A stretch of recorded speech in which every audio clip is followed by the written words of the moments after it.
सीधे दौड़े। तो सब जो सभा थी वो देखती रहेगी कि आज तक तो कन्हैया किसी के लिए ऐसे दौड़ा नहीं।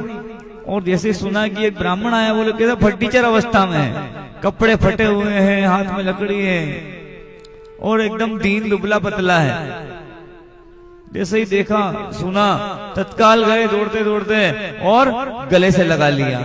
गले से लगा कर देखा कि उनके जो पैर थे सब पैदल पैदल चलते आ रहे थे, तो पैर में छाले हो गए थे।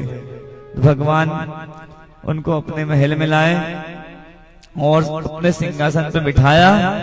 अपने सिंहासन पर बिठा करके भगवान ने बोले पानी परात को हाथ धरियो नहीं, नैनन के नीर से पग धोए।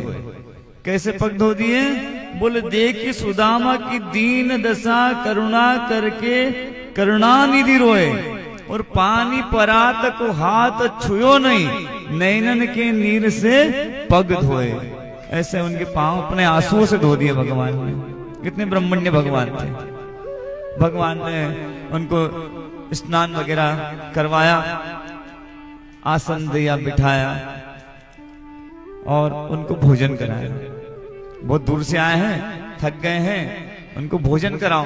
अब भगवान स्वयं पास में बैठ करके उनको भोजन करवा रहे हैं और रुक्मणी मैया पंखे से हवा कर रही है।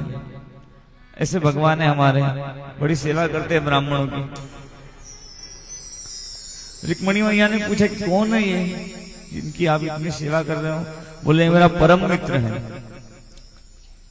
हम साथ में रहते थे। कहाँ पे? बोले गुरुदेव के आश्रम में। जब हम शिक्षा प्राप्त करने गए थे सांदीपनि मुनि के आश्रम में, तब मेरी इनसे भेंट हुई थी। मुझे बड़े ब्राह्मण, मतलब एक निष्ठ ब्राह्मण है, इनकी भगवान में बहुत निष्ठा है। ऐसे ब्राह्मण है। तो पूछा कन्हैया ने कि भाभी जी कैसी, विवाह आपका हुआ कि नहीं? बोले कन्हैया विवाह हो गया ना, सुशीला नाम की पत्नी है मेरी, और जैसा उसका नाम है वैसा उसका काम भी है, बड़ी सुशील है वो। बोले कन्हैया तू अपने बारे में बता। बोले पूछो ही मत अपनी तो। बोले मिलवाए को नहीं? बोले अभी मिलवाए देते हैं। अब एक एक करके कन्हैया बुलाते गए और सुदामा जी आशीर्वाद देते देते थक गए। बोले कन्हैया एक काम कर, सबको इकट्ठे ही बुला ले, तो एक ही बार में आशीर्वाद दे दूंगा। अब कन्हैया ने सबको एक साथ ही बुला लिया। अब 16,108 का आशीर्वाद देंगे, सबको एक साथ आशीर्वाद दे दिया। सुदामा जी ने विश्राम किया रात भर। उनसे पूछा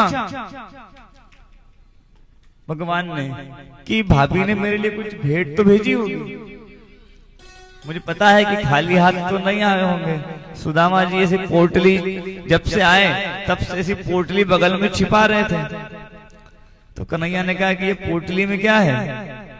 बोले कुछ नहीं। अब ऐसे पहले देख करके उनका कि मैं 4 मुट्ठी चावल क्या दूंगा कन्हैया, इनकी तो जो है सोने की द्वारिका है और मेरे 4 मुट्ठी चावल भगवान कहाँ लेंगे? इसके लिए सुदामा जी ऐसे छुपाने लगे। तो कन्हैया ने खींच ली पोटली कि क्या छुपा रहे हो, बताओ बताओ। तुम पहले भी जब गुरु माता ने भी चने दिए तब भी तुमने छुपा लिए थे और अभी भी तुम छुपा रहे हो, अब तो तुमको देना ही पड़ेगा।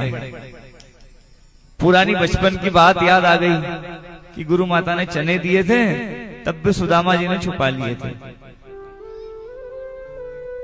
तो भगवान ने तो पोटली खींच ली और खींच करके जैसे कच्चे चावल थे, कच्चे चावल ही एक मुट्ठी खाए, वैसे भगवान ने उसको 1 लोक का साम्राज्य दे दिया, पूरी संपत्ति प्रदान कर दी।